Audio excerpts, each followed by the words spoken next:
Hey, watch it, you butcher. Settle down, you big baby. Cripes, you think I was murdering you or something? Now stop moving. Ow! In a city of 1,000,000 voices, we focus our attention on two. In particular, one is the current ruler of New York's hidden back streets, a figure whose life has grown as twisted as the matted hair of the stray dogs which wander those same alleyways. The other belongs to one of the many homeless under his new sentinel's watchful eye, one whose gratitude is nearly beyond words. Please, what a wimp. Listen, Al, I'm doing the best I can. So a little respect and thankfulness might not kill you. You think? Look, I'm not complaining or anything, but when you said you had some medical experience, I assumed you in more than just the barbaric Stone Age kind. Everyone's a friggin' critic. I'm sure these self-lucky I didn't decide to tie one on before I started. That'd be really shaky. Get it? Tie one on? Die? I can hardly contain myself. There, that just about does it. By the way, I forgot to ask, how did you get that nasty gash anyway? Ran into some bozo in black. So how do I look? Bobby, did you hear what I said? Come here, let me see. I love it. That was quite a beauty you had there, but I'm telling you, no one's going to notice the difference. Trust me. So there you have it. Big Bad Bobby saves the day once again. You know, if I wasn't such a loser, I'd think I was a winner. But to be completely honest, I really don't see why we gotta worry about your vanity. I mean, it's not like that hamburger head of yours was a work of art to begin with. Thanks for the pick-me-up. Ah, come on, Al. Quit being such a big poop. Things are working out great. And the best part? I didn't have to use my own shoelace. Stole this puppy from one of them dorks over on 52nd. What could have gone better? My life. Oh. Right. Nothing good is happening. Every time I make a move, there are some creeps out there trying to make a name for themselves. I used to know what good and bad meant. Now, everything's screwed up. Heaven, hell, demons, magic, you name it. They're all after me, on some level. How does that make you feel? Drained. I'm mentally tired of it all. This isn't what I wanted. None of this. I just wanted my wife. Just my wife. Nothing else. Does that make any sense, Bobby? Perfect. Look, Al, I know I'm not the best looker in town and don't have much of a life, but I used to be married too. Saint of a woman. Put up with me for over 20 years. Always there for me. Met her at a church function in 57. Prettiest gal by far. You know, people take this kind of thing for granted. I know I did. 23 years of happiness. Then boom. It's over. Cancer of the brain. I don't recommend it. It ate away at that woman like acid. By the time the end came, she didn't know who I was. Couldn't eat, crap, move nothing. In spite of it all, though, she didn't put up a fuss. Didn't want to bother anyone, especially not me. Then the doctors, with all their so-called powers, told me they couldn't help. The woman who was a saint, they couldn't ease her suffering. Then these buggers made me sign papers to pull the plug. Blam. End of game. You can see how well I've handled it since. Wasn't man enough to pick up the pieces and carry on. So I wallowed in self-pity till I lost everything. I'm sorry, Bobby. I don't want your pity. That's not the point. I just don't want you turning out to be like me or the other guys. We look up to you. God, listen to me blubbering like a 2-year-old. What I'm trying to say is that you're okay. You need to find your answers. Do it. Just don't lose sight of what you already have. Which is? Us. Since you showed up, things have been strange around here. Well, maybe it's you, maybe not. Who cares? What I do know is that the boys are not like having you around. Makes us feel a bit cocky, if you know what I mean. If you can't pick up the pieces, then you ain't better than us. We always thought you were more than that. Hell, for our safety, we need you to be more than that. Thanks, Bob. Thanks a whole lot. It's time I started taking control of this life. You tell the guys not to worry. Everything will be fine. Spawn then disappears into the black ocean of shadows, leaving behind one of his many admirers. Is he cool or what? What? Unfortunately, it's true, Mr. Wynn. These new reports came in during your recent disappearance. We just now received the finished brief. After extensive cross-checking, we've had to conclude that Agent Fitzgerald should be no longer considered a major suspect behind the recent security breaches. We're sorry, sir. A covert director of the CIA, Jason Wynn runs his office with near impunity, his ambitions steamrolling over any innocence in his way. Presently, the local police are monitoring him, and there are 10 FBI agents on the case as well. Shouldn't we call it off? Possibly target another of our suspects. Sir? Trapped. It's not a position Jason Wynn has found himself in very often. His 2-day disappearance has further complicated the situation. The president wasn't satisfied with Wynn's explanation. To pull men from an operation would be a clear admission of error and weakness. Continue surveillance as usual. Fitzgerald remains our prime target. Assign some men to cover his wife. Miss Blake is not to be trusted either. Then wait for further instructions. But sir, the report! Are you sure that— Have it destroyed. Now. Thus, Jason Wynn protects himself from any perceived wrongdoing and reinforces his authority. By the way, Agent Roenick, if you ever question my orders again, I'll have you killed. Excuse me, gentlemen. Mr. Fitzgerald is extremely busy. He doesn't have time to— Move it, lady. We need words with your boss. I'm afraid I can't let you do that, gentlemen. Oh, yes, you can. What the heck? Mr. Fitzgerald, I couldn't stop them, sir. That's okay, Julia. I'll see them. You can have the rest of the day off. Now, what may I do for you two? You think you're pretty slick, don't you, Fitzy? Well, the word's out on you, bud. Turning on your own kind? Tisk. Yet another visit from those he has always considered friends. This time, Terry Fitzgerald faces representatives of the FBI. Guys like you make our job twice as hard. We got enough problems with the civilians. Yeah, and we don't like problems with one of our own. Exactly. Technically you're clean, but I promise you, that won't last long. You see, you've attracted the personal interest of me and the boys. Something's going to turn up, and if it doesn't, I bet we find something odd anyway. You're going down, Fitzgerald. Terry can only stand in silence as the threats and innuendo slice even deeper. His mind races. He affects calm. He has been harassed by every major security force in our nation. Jason Wynn's displeasure is felt in agency after agency. Wheels he sets in motion spin in all directions. His motives are not questioned. Guys, please listen. Shut up, Weasel. Ain't nothing gonna save your neck, turncoat. Now get your phone. Hello? Hi, sweetie.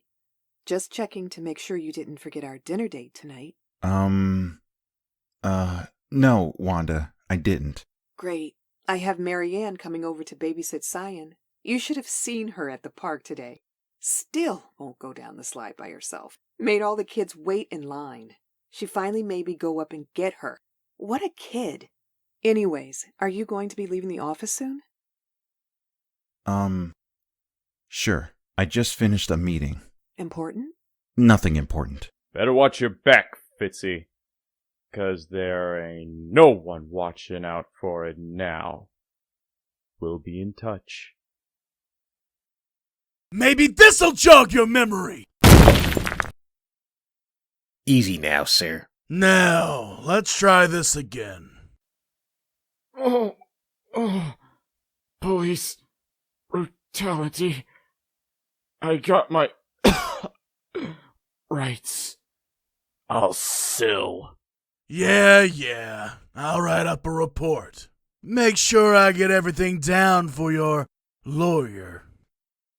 Like that pound and a half of crack in your car. Not to mention the illegal firearms. Of course, I can see how an upstanding citizen like yourself will be taken at his word in this incident. What do you think, Twitch? I'm looking for a new job tomorrow, sir. God, I love his sarcasm. For Detective Sam Burke and Twitch Williams, NYPD, an occasional scouring of the Skin District is just one of the routines. This time around, though, they have a vested interest in a certain hero from hell. Having glimpsed his cape now a second time, they know the trail is still hot, that it's just a matter of finding the right rat to lead them. Suck me, fat boy. I ain't giving you nothing. I know my rights.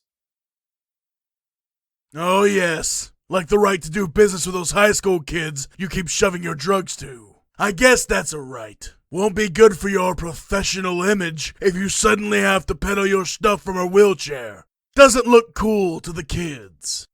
I said I don't know anything about a guy in red. Tisk.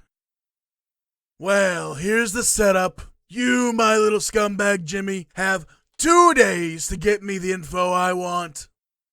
If you do, I'll only confiscate your drugs and make sure you don't set up shop again. And if you don't, then I'll make sure you get put away so long, you'll wish you bought stock in the Vaseline Company. Do I make myself clear, Mr. Sweet Cheeks? I said, do I make myself clear? For the next 48 hours, Jimmy Linden displays remarkable initiative as he digs for answers. Elsewhere in the city, Al Simmons huddles quietly in the discarded waste of the real world, camouflaged by the makeshift bedding of the homeless. During these loneliest hours, he wonders how he has become so distracted from the simple goal of his new unlife, to set things straight with his widow, Wanda Blake. He is not surprised then, as another complication crops up. Al! Hey, Al! Get up, man. We got trouble again. What is it, Jody? Some Nazi skinhead is out looking for you. Says he was sent by the Mafia. Says he's going to knock a few heads until you show. Says you're a pussy. Another snarl in Simmons' tangled existence. Another hotshot looking to make a name for himself at the Hellspawn's expense. What he'd selfishly been considering as distractions have surfaced as actual threats. These folks are family now, under his protection. And Al Simmons is at heart a family man. On too many levels, his feelings about family aren't being made clear. It's time to emphasize that point, loudly and with feeling. I don't give a crap whose side you think you're on. I want me your magic man. What kind of savior lives on the streets? Must be some freaking psycho. You called? Ow! Long fingers ending in ungodly talons tear through cloth, flesh and muscle, reach bone and lock tight. I'd like a minute of your time. Cripes! My arm! I'm going to ask only once. Who sent you, and where do I find them? Listen, freak. You don't know who you're messing with. When the mob gets mad, people get hurt, including you. You took the words right out of my mouth. Don't you screw with these guys. They'll hurt you. Your family, your friends, even your friggin' pets. So do yourself a favor and get out of town. It'll save everyone a lot of blood. Spawn says nothing, just crouches over him and stares. 20 seconds pass. You crazy bugger! They'll kill you, you hear? You're dead meat! You're damn right I am. So make sure you take a good hard look. Then tell your boss he couldn't possibly do any worse. Christ. Not even close. So you tell Mr. Twist. Tony Twist. That fat ass how many of his whipping boys do I need to spank. You tell Mr. Twist that if he thinks he can do any worse to me, then I'll be waiting. And tell him not to take too long. I'm not very patient. Otherwise, I'll be paying him a visit real soon. You're crazy, man! It helps. 5:23 a.m. The sun's first light skims Manhattan, darting among office towers and occasionally trickling into already busy streets. In the sweet position to catch the first gleam of that light sits Antonio Twistelli, aka Tony Twist, aka Dracula, Mafia Don, and Madman. Is that so? Yes, sir, Mr. Twist. Looks like this town's got another hero trying to make a name for himself. Fine, but not at my expense. Thanks for laying out the trap, Mr. Stewart. I have no further use for you. Pardon? You're fired. You know the way out. Testy little creep. Anyways, I'm looking forward to a great week. Smithers, bring me up to date. As you know, sir, we've been looking for links between the murders of your associates and some other disruptive situations. The matter of the little fat clown, the dismantling of the hired gun overkill, and the invasion of your office by a costume vigilante. Calling in the admonisher to deal with the clown was a brilliant move, sir. I appreciate that. We're having to do a little digging on the latter two incidents. Sorting out the clown's killing spree has been easier. There's no question he carried out the hits on the other Dons, and that he acted alone. Regarding the overkill situation, we have some new leads. We had drawings made of the weapons you described as used by the costumed invader. Our people at the FBI and CIA both confirmed the theft of those weapons. The firepower was easily sufficient to pierce Overkill's armor. It took some arm twisting, but we got a name for a suspect. Someone who seems to have sticky fingers for confidential files as well. He's Terrence Fitzgerald, an operative for some ultra-covert agency. Give me everything you can on him. Already being done, Mr. Twist. Good. If I find out he's in any way connected to our mysterious hero, his balls are mine. Hell, even if he's not connected, we'll dust him anyways. You see, Smithers, I have a certain reputation, one which I'm rather proud of, understand? Yes, sir. I will not be trifled with. Some government geek wants to play good guy, fine, as long as he doesn't cross my boundaries. But to come into my office and shoot it all to hell? Well, Smithers, that's not a sign of war, that's a sign of suicide. My associates are already talking behind my back. I need to send a sign that'll silence their sniggering. For now, I'd like a full report on the admonisher's progress. Then get me a status file on Overt Kill's current condition. They said they'd be done with him by now. And they better have more than just a head. Cripe Smithers, demons, heroes, clowns. I don't know what's happening to this damn city, but it better keep clear of me. A few deaths should do the job. An unexpected name in the news today is Jason Wynn, a previously little-known department head at the CIA. Wynn received a clean bill of health from his doctors, according to reports released today, and has already been back at work since Monday. He underwent some 60 physical and psychological tests after being discovered crumpled on his office floor the previous Friday. There are still few details regarding his absence Wednesday and Thursday of last week, though abduction by a hostile agency has not been ruled out. Wynn claims no recollection of anything that occurred during his absence. According to a witness, the director was spirited mysteriously out of a CIA gymnasium. The disappearance led to an exhaustive search which ended when a night custodian found him. Apparently, Wynn had somehow returned undetected to his own private office on the 10th floor, which was locked from the outside. What has doctors concerned is Wynn's unexplainable para-amnesia. Repeated probes and CAT scans of the director's brain and central nervous system have revealed no indications of physical trauma or invasive manipulation of any sort. A hospital spokesperson speaking on condition of anonymity emphasizes there is no sign of injury whatsoever, and that Wynn is at top physical health. However, he will continue to be tested over the next several weeks in case similar symptoms arise. Wynn was unavailable for comment, but his personal aide has related that Mr. Wynn is back to work in full force and is proceeding as if the entire event never occurred. The CIA, the NSA, and the NSC all had no comments, but that Mr. Wynn is being watched closely for any signs of future abnormality. Great day in the morning. Let's go over the facts. If the CIA doesn't mind a member of their directorate disappears, a la Star Trek, apparently off the face of the earth, and then just shows up 2 days later, thumb in his mouth, huddled in a fetal ball in his office, he remembers squat. But that's okay, cause he's one of the good old boys, so they just get him to pee in a cup. A dozen top security doctors write up a dozen unreadable reports and they send him back to work with an apple in his lunchbox. At the same time, they declare it might have been an enemy action, and yet don't blink an eye at the possibility our top secret Boy Scout is compromised.